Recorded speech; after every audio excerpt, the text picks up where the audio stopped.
I think it's been great to associate with my peers, people that have got a new perspective and even a similar or reflections on how we've been doing things in the past, and really being able to debate some of those kind of key challenges that we all have in organisations and yet don't necessarily have an ability to be able to talk about. So yeah, I gave a talk earlier in regards to how we communicate as enterprise architects, because we can have all the answers we like in the world and we can have the greatest possible perspective and a real way of being able to make things work, but if we can't get our message across, then all that effort is really wasted. And being able to craft a message is really important, and making sure it hits home with the people that we want to actually approach it with. And as we talked about the elevator way of being able to talk, so sometimes you're in the C-suite, sometimes you're with your peers, and sometimes you're down with the engineers, you need to be able to make sure that that message hits home.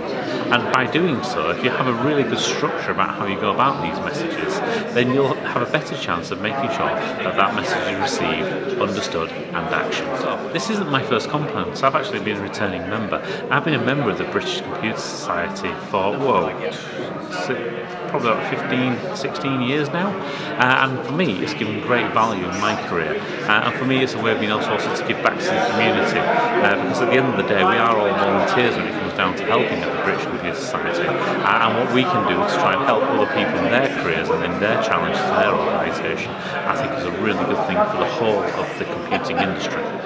So when I'm thinking about the communication between enterprise architecture, and specifically about how that changes each conference, there are some themes that we actually see come on year, specifically the whole existential piece with regards to what is enterprise architecture and how it actually is required inside the enterprise today. And I think that does change from time to time. Now, with regards to working with people that are in this community, that's just great anyway, and the communication is free-flowing. This really is a great space where we can share things that you wouldn't necessarily be able to share inside your own organisations. And when you're actually working within organisations, if you can find those people that have a very similar kind of ethos, then that's great. You've got that ability to be able to be very free and open. Unfortunately, not all organisations are like that. And sometimes what you end up doing is having to take a different approach to be able to communicate. So where do I place the value as an enterprise architect? For me, the value really is in taking that holistic view across the whole organisation. With the exception of possibly the CEO, the reality is not many other people in the organisation actually understand the end-to-end processes, structure, or future planning of where they're going to be taking that organisation. And as such, you tend to get very siloed opinions on who's doing what, where and when.